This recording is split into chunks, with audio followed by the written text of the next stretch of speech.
Okay, well, good afternoon, everybody, and thank you for being here, and I'm super excited to be able to speak with you today.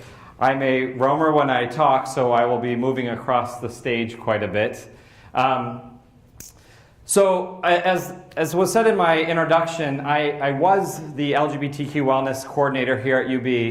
It's a position that I had held here for over a decade, and so I am not a researcher. I'm not here as a professor at the university, but rather as a staff person that works with an incredible community.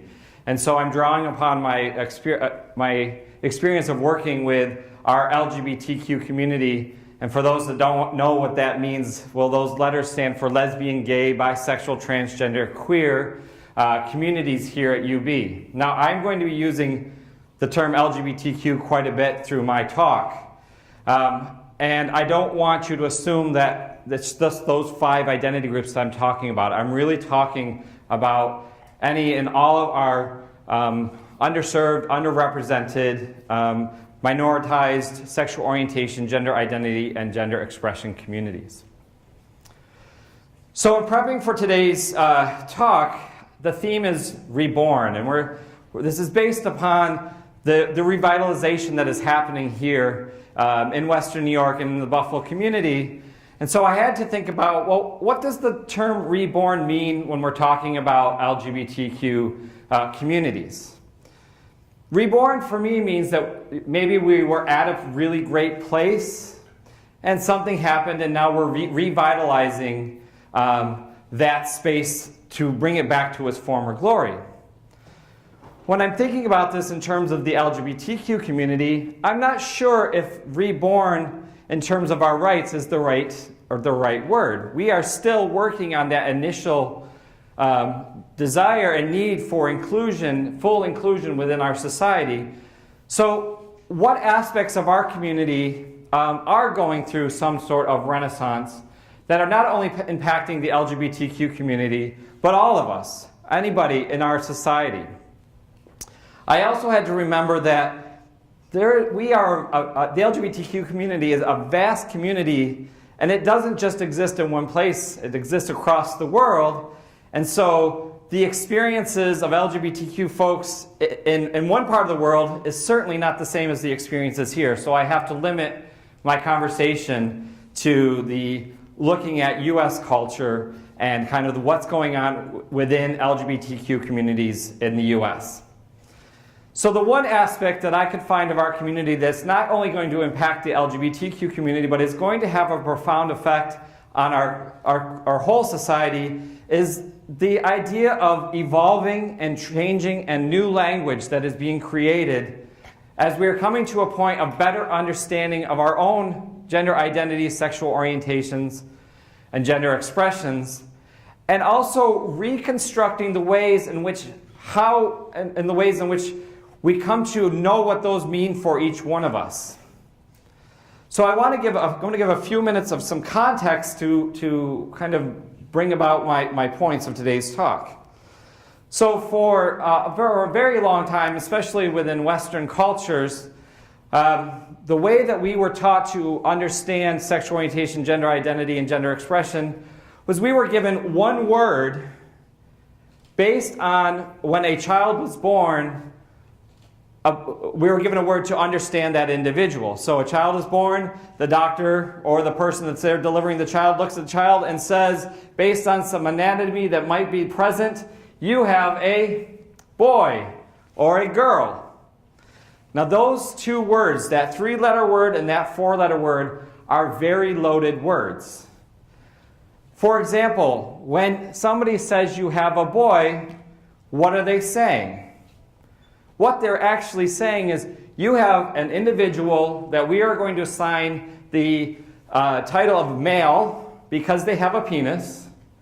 We're going to assign them a title of boy or future gender identity of being a man, and they will be expected to move in this society in masculine ways, and that eventually, once they become old enough, they are going to take up into a relationship with somebody that is not male but female, or girl or woman, and then create offspring and reproduce and then create this cycle again of creating an A or B choice of how we're going to define a person. So we live in a binary system around sexual orientation, gender identity, and gender expression. But what about those individuals that don't fit neatly into those A or B categories? Because certainly those experiences are true for some or many individuals, that those are the right ways in which they define and understand themselves. But we don't have a system that necessarily allows for those other individuals to exist.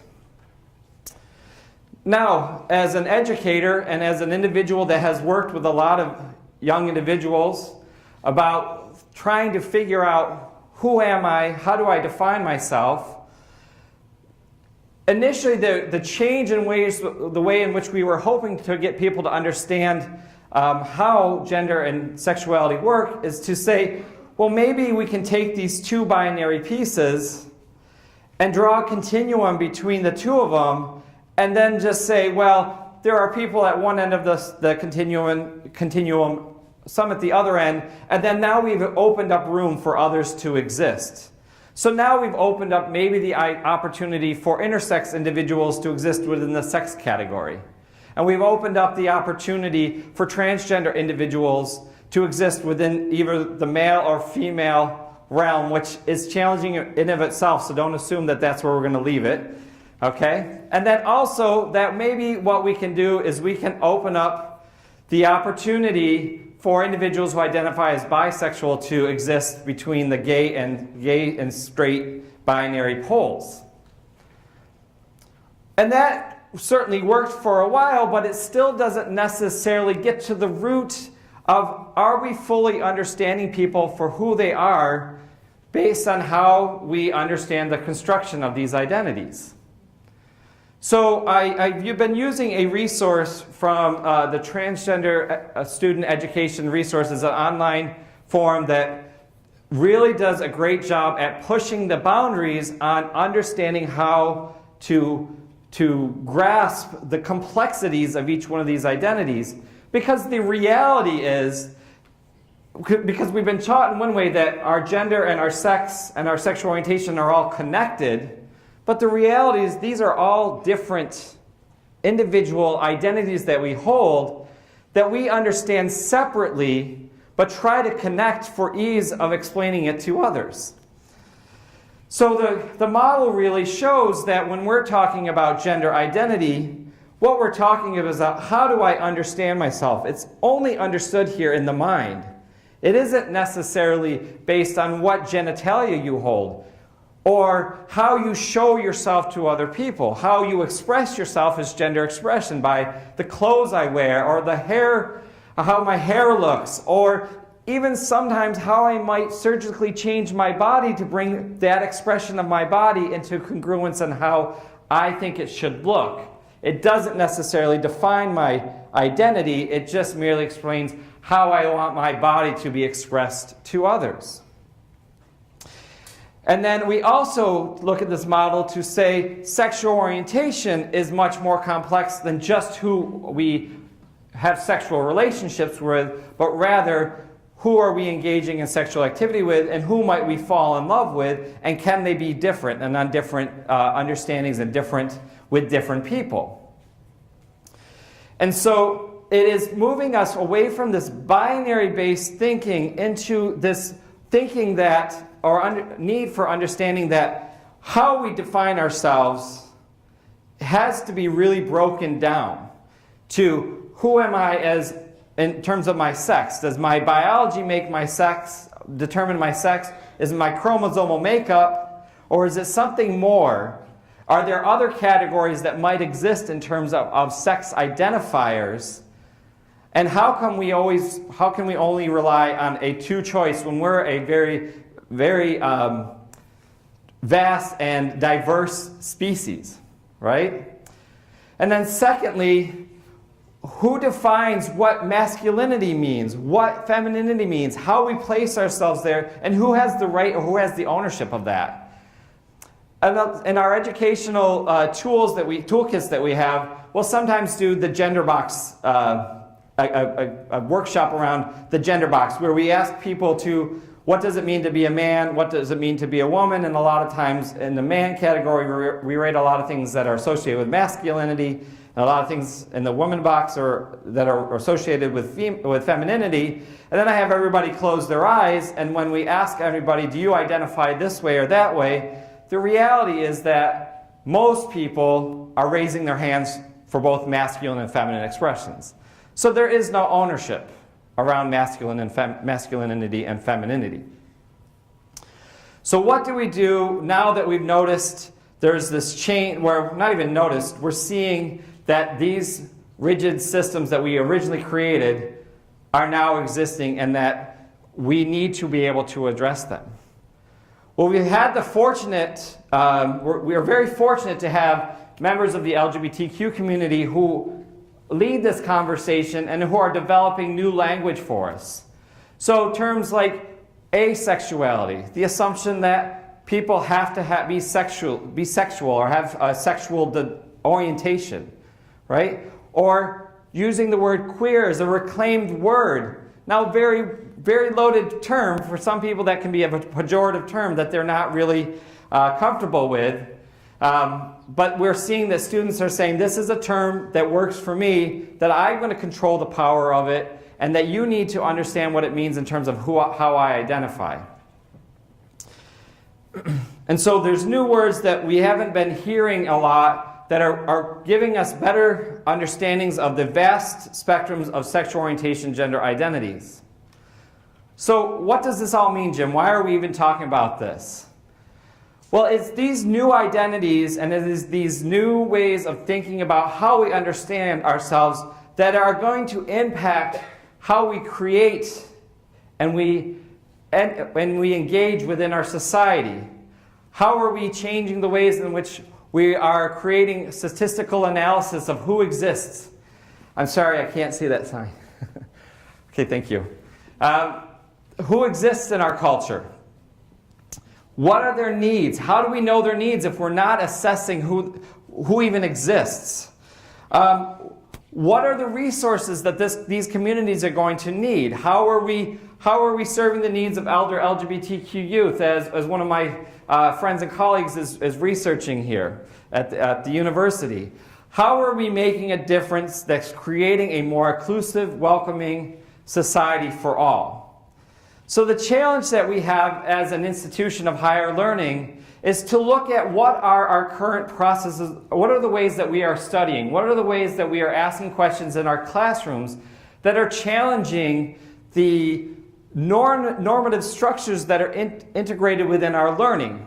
Do we ask about what does this mean? What does financial gain mean for the trans community that experiences a very, very high rate of unemployment? How do we change that and talk about that in our overall economic development, or economic classes? Or how do we build buildings that are going to provide inclusivity for people to go to the bathroom and feel safe? Or as I was talking just a few minutes ago about place for breastfeeding. Now, breastfeeding isn't necessarily just for women, it's for individuals that have children. So even getting to the dialogue in our medical school of it's not just women that are having babies, that are people that are having babies, because we don't always know that a person that has a uterus is defining themselves as a woman.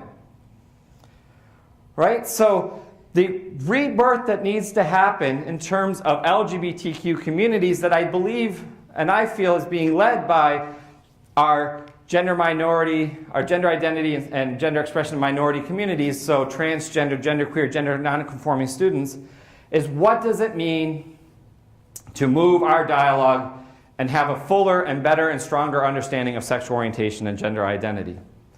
So I challenge you as educators, as students, to take these thoughts and then try to incorporate those in your questions and in your learning at the institution.